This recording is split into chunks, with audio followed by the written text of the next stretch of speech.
Bom, então nesse vídeo nós vamos fazer a parte introdutória, a parte básica da calorimetria, né? Que consiste numa tentativa de se medir o calor, né? Então a gente precisa entender o que é calor e como medir o calor. Por isso que o curso chama calorimetria, tá?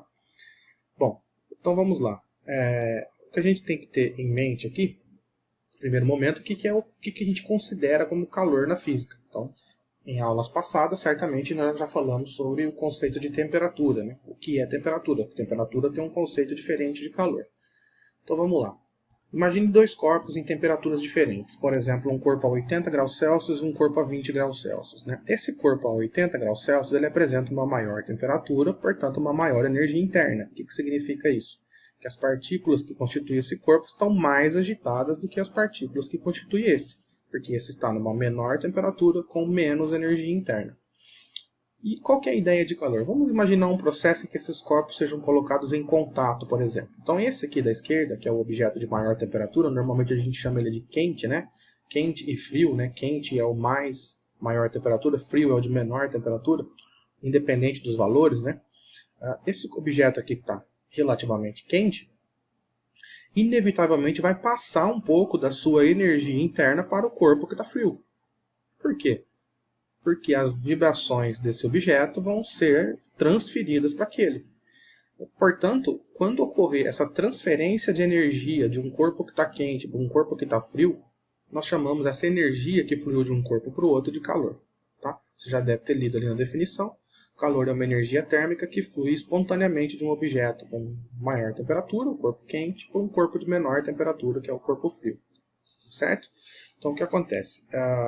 O processo é espontâneo porque é inevitável, né? Você está colocando um corpo com grande agitação térmica, grande agitação molecular, e essa agitação, de alguma maneira grande, acaba contaminando a do outro corpo, que era menor.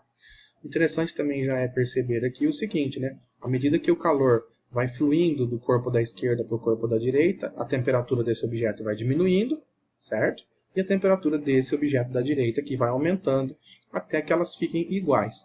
No momento em que essas temperaturas ficarem iguais, o calor deixa de existir, ou seja, acaba o calor. Portanto, o calor só pode existir entre dois corpos com diferentes temperaturas. E a energia que vai sempre do quente para o frio. Okay? Se eles estiverem na mesma temperatura, então eles não trocam calor. E como medir isso daí? Né? É uma coisa bastante difícil, concorda comigo? É uma coisa abstrata. Como é que eu vou medir o calor? Bom, então para isso nós vamos nos basear numa definição. Nós vamos usar uma unidade de medida antiga, né? Ela inclusive não é a unidade internacional de calor, mas ela é uma definição muito útil para se medir o calor, que é a tal da caloria, que com certeza você já ouviu falar. Então, qual que é a definição de caloria? Então, olha só, imagine que você tem 1 grama de água líquida e você quer que ela aumente 1 grau Celsius. A energia que você vai precisar é uma caloria. Simples assim. Então, de novo, se eu considerar 1 grama de água líquida, e eu quero que este 1 grama de água líquida aumente em 1 grau Celsius, essa energia necessária é uma caloria.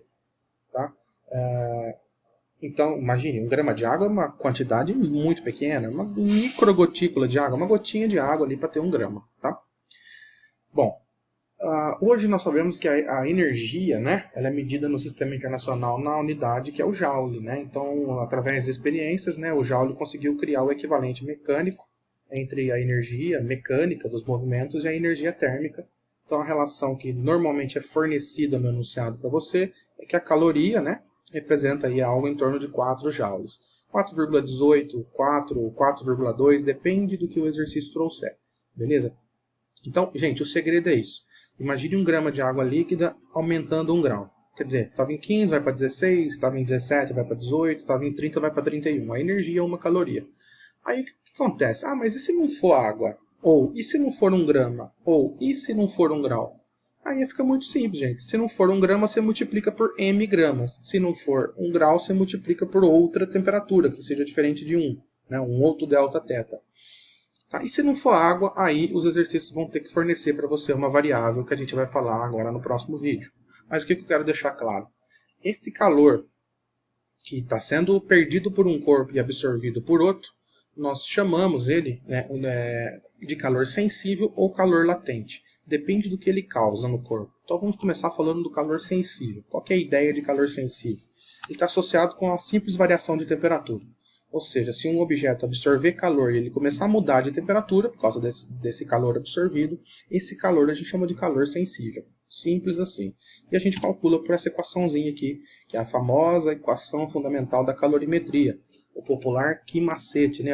Q-macete, mc delta θ. E esse Czinho é a parte mais importante dessa expressão, que ele é o tal do calor específico sensível da substância, ou seja, cada substância apresenta um valor de calor específico sensível. Eu vou fazer um exemplo, você vai entender a ideia, mas o calor específico sensível é a caloria para cada grama variar 1 grau, por definição. Se não for 1 grama, você vai multiplicar por m, e se não for 1 grau, você multiplica por outro Δθ. Por isso que a fórmula é mc Δθ. Ela é uma regra de 3 composta. Ela não tem demonstração, é simplesmente pensar. Se o Czinho é para 1 grama e 1 grau, então se não for 1 grama eu multiplico por m, e se não for 1 grau eu multiplico por Δθ. Por isso que a fórmula fica assim. Quer ver o exemplo? Vamos pegar uma substância de referência aqui, que normalmente é a água, tá? Eu diria para você que a maioria esmagadora dos exercícios aí sempre trabalha com a água. Então vamos lá, considerando a água vai apresentar 3 valores de calor específico sensível. Por que 3? Um para cada estado físico da água. Água sólida, que a gente chama de gelo, água líquida e água de vapor. Água na forma de vapor. Agora, esses valores aqui, eles vêm no enunciado, viu gente? Você não é obrigado a decorar isso aqui não. Isso aqui são constantes físicas que costumam vir no texto. Por exemplo, se a água estiver na fase sólida, o calor específico sensível dela é meia caloria para cada grama variar 1 grau. Se ela estiver na fase líquida, é 1 caloria para cada grama variar 1 grau, devido à definição que eu acabei de falar. Se ela estiver na fase de vapor, meia caloria para cada grama variar 1 grau.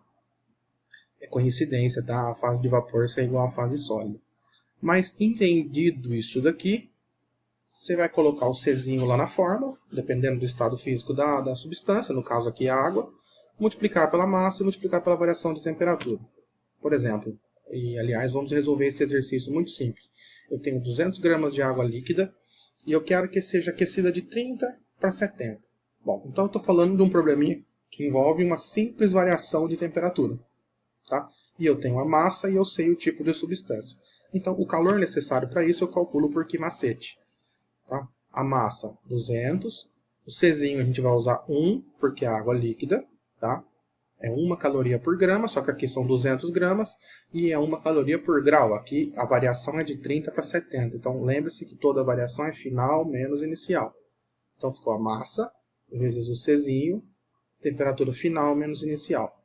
Aí vai dar lá 200 vezes 40, beleza? Aí você faz a continha, né? 70 menos 30 vai dar uma variação de 40, multiplicando por 200 dá 8.000 calorias. Ou seja, com 8.000 calorias a gente faz um copo de água líquida, né? No caso 200 gramas, subir de 30 para 70. Simples.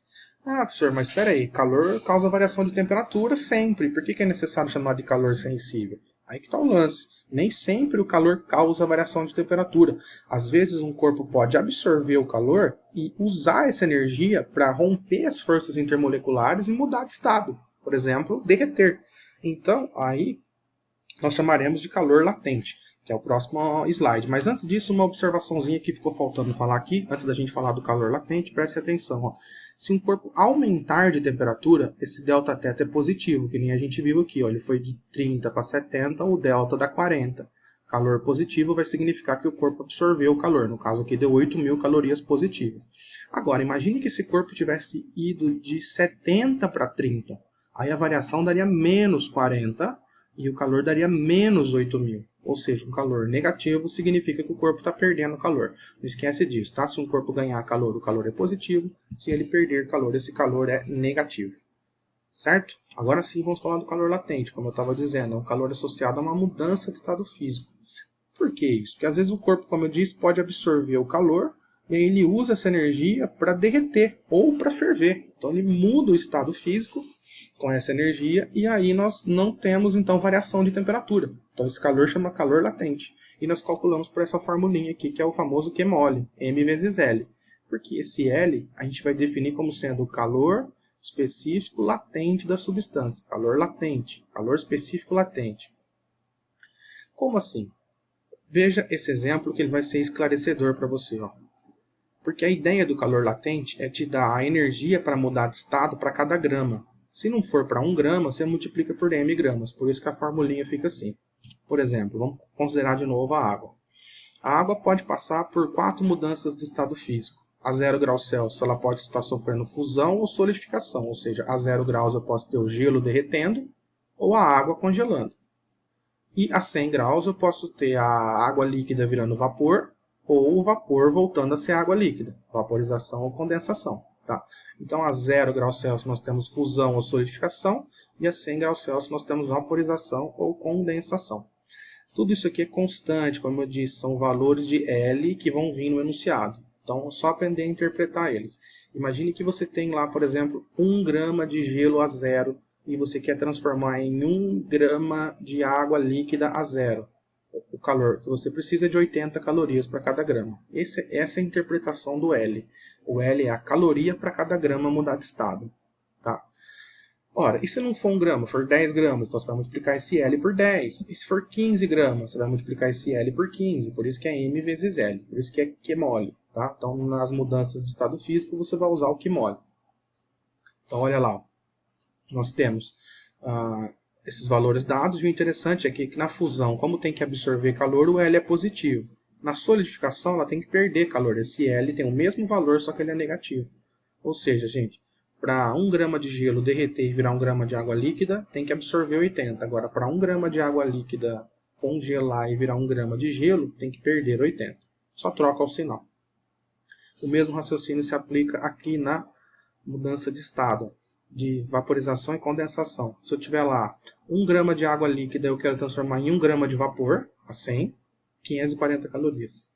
Agora, se tiver 1 grama de vapor e eu quiser condensar para 1 grama de água líquida, eu tenho que perder 540 calorias. Então, de novo, esses valores aqui vêm no enunciado. Tá certo? Então, um exercício bem simples para a gente treinar.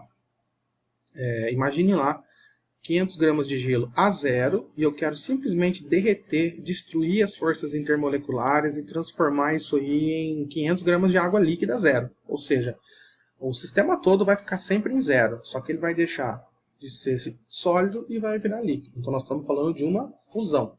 Ok?